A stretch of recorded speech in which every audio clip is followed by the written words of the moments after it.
What is up, everybody? It's your boy Kyle back at it again with another video. Today we're going to be talking about a very controversial cruise line policy that, well, for lack of better words, just screws single cruisers. We were on our live stream this week talking to a few people that have an upcoming solo cruise, and they told us how much they were paying, and I was just dumbfounded. So we did a little bit more digging, and honestly what I found was a little bit concerning. It's not really a secret that cruise lines don't make money from cruise fares, but they expect to make their money back on alcohol, gambling, excursions, and other ways that they get you to spend money while you're on board. If only one person is in a room, a cruise line can't capitalize on two people spending money on just a bunch of knickknacks throughout the course of the vacation.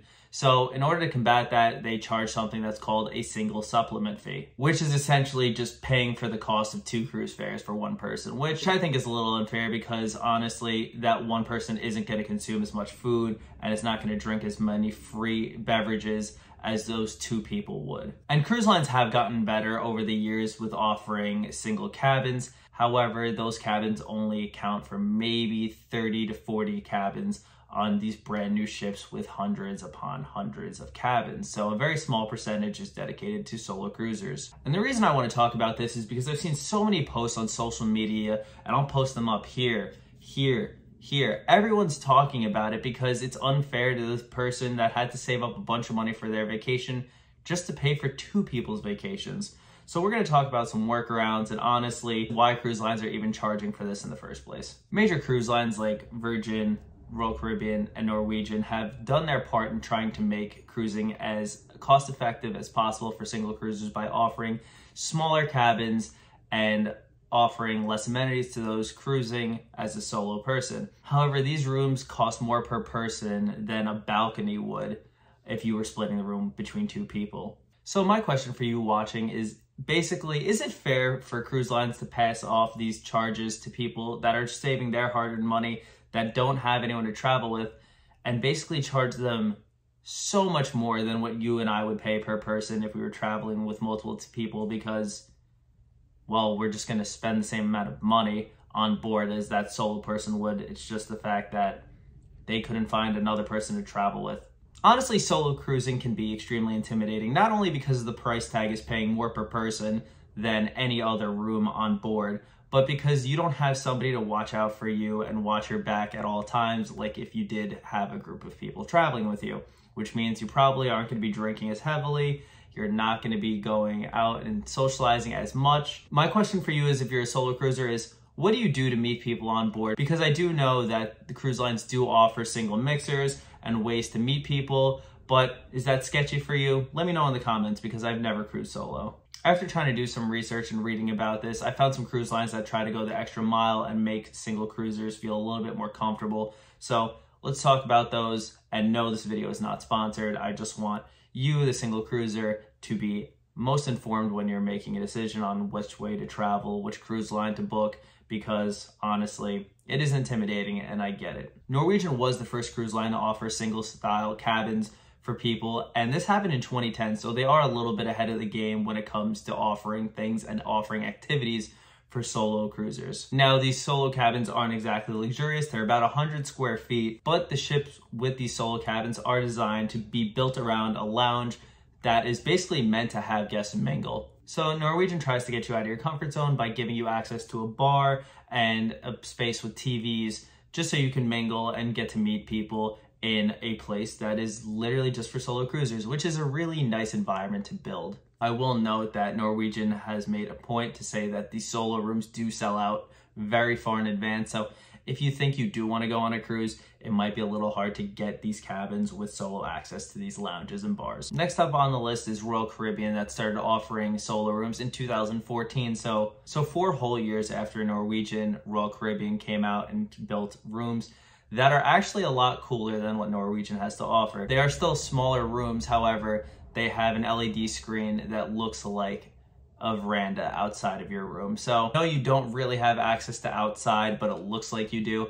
I'm not really sure how I feel about this, but it is a nice little perk that you're not going to be stuck with no light inside your room. Obviously, Royal Caribbean is known for all their activities to do on board the ship, so even though they don't have a lounge dedicated for solo cruisers, There are tons of activities and tons of venues to go check out when you're on a Royal Caribbean ship. So honestly, you do have a good chance of just running into a person or a group of people that you could befriend and hang out with for the rest of your vacation. Lastly, we have Virgin that offers solo cabins, and honestly, this is one of the newer cruise lines out in the US market, so I think personally they have more modern, more cool rooms, and that is just personal style preference, but I love the way the solo cabins look on these ships. Unfortunately, the cabins on Virgin are windowless, but honestly, looking at this room doesn't really matter. I think that it's just so sleek. And honestly, you won't have to run around the ship worrying about bumping into kids. You can honestly just do adult entertainment activities.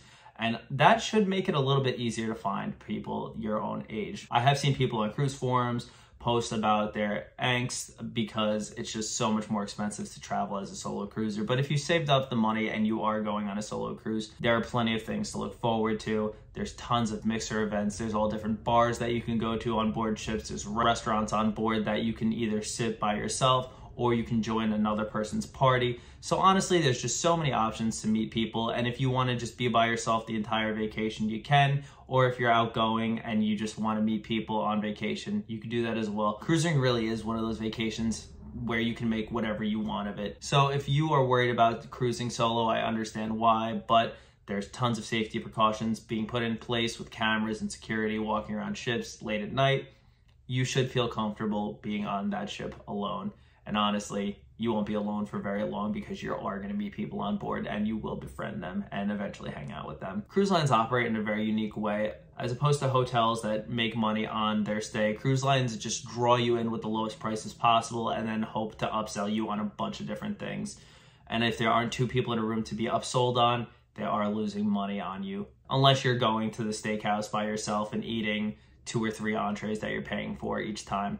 But that's most likely not the case for pretty much any solo cruiser. Should cruise lines change their methods when it comes to solo cruisers? Because honestly, I feel terrible when somebody's paying $2,000 for a vacation where if you're going with a group of people, it would only be $900 a person. Unfortunately, that's just the way the cookie crumbles with the cruise industry right now. But should cruise lines just take older ships and just make them solo cruises? Kind of like what Margaritaville did, but just in a less crappy way. This whole video is just a giant rant, but hopefully you learned something. And honestly, if you noticed, Carnival does not have solo cabins. So Carnival, if you're watching this, John Heald, if you're watching this, step your game up because there are a lot of people out in the world that don't have any travel companions, and you should accommodate for them because honestly, not everyone can take a week off of vacation at a time. And people do deserve a break from their work life. So get to it. Thank you guys so much for watching. I really appreciate it. If you made it this far, please comment I like pina coladas below at the bottom. We might be doing a drawing on this video. So if you made it this far, you deserve to be entered into that drawing. Thank you guys so much for watching. We'll see you in the next one. Take it easy and peace.